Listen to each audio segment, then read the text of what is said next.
BNS অবিলম্বে BNS অবিলম্বে বাতিল করা হোক, বাতিল হোক, বাতিল হোক, এই আইন মানছি না, মানবো না। প্রতিবাদে সোমবার ঝাড়গ্রাম মেডিকেল কলেজের ছাত্রছাত্রীরা প্রতিবাদ জানিয়ে বিক্ষোভ কর্মসূচি পালন করে। মেডিকেল কলেজ চত্বরে ছাত্রছাত্রীদের অভিযোগ, আগে ডাক্তারদের হাতে অপারেশন করার সময় যদি কারো মৃত্যু হয় তখন তাদের জরিমানা কয়েক মাসের সাসপেন্ড করা হতো, কিন্তু বর্তমান বিএনএস 106 এই আইন সরকারি ডাক্তারদের ক্রিমিনাল বানিয়ে দিচ্ছে।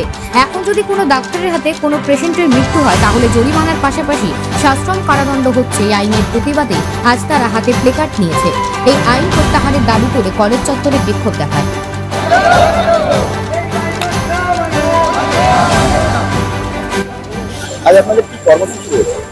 আজ আমরা ঝাড়গ্রাম গভর্নমেন্ট মেডিকেল কলেজে সমস্ত ছাত্র এবং ডাক্তাররা সবাই মিলে 106 যে বিএনএস 106 আইনটা কেন্দ্রীয় সরকার নিয়ে এসছে, সেই আইনের প্রতিবাদে আমরা আজকে একটা প্রতীকী কর্মসূচি করলাম। কারণ এই আইনটা হচ্ছে ডক্টরদের বিরুদ্ধে। কারণ আগে আইপিসি যখন ছিল তখন 304 নামক একটি আইন ছিল, কিন্তু সেই আইনটি বাতিল করে এখন এনারা বিএনএস 106 এই আইনটি প্রণয়ন করেছে। কিন্তু এই আইনের যা ধারা আছে তাতে দেখা যাচ্ছে যে একটা ডাক্তার, তাকে এখানে ক্রিমিনাল হিসেবে অ্যাক্ট করা হচ্ছে। কিন্তু একটা ডাক্তার সে তো ক্রিমিনাল নয়, সে তার ডাক্তারিটাই করে।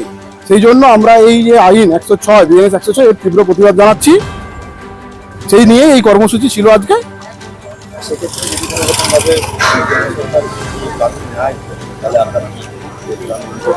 যদি কেন্দ্রীয় সরকার, আমরা আজকে গোটা পশ্চিমবঙ্গে এই নিয়ে আন্দোলন চলছে, সমস্ত মেডিকেল কলেজ সমস্ত হসপিটালে এই নিয়ে আজকে ডাক্তাররা আন্দোলনে নেমেছে, প্রতীকী আন্দোলন। আমরা শুধু রাজ্য নয়, দেশব্যাপী এই আন্দোলন চলছে এবং আমরা আশা করি যে স্টেট গভর্নমেন্ট থেকে শুরু করে এই বার্তা এই সেন্ট্রালে পৌঁছে দেবে এবং সেন্ট্রাল গভর্নমেন্ট এই যে আইন, সেই আইনটাকে প্রত্যাহার করবে। যদি প্রত্যাহার না করে তাহলে আমরা এই ঝাড়গ্রাম থেকে শুরু করে গোটা পশ্চিমবঙ্গে ডাক্তাররা আগামী দিনে হয়তো বৃহত্তর আন্দোলনের দিকে যাব।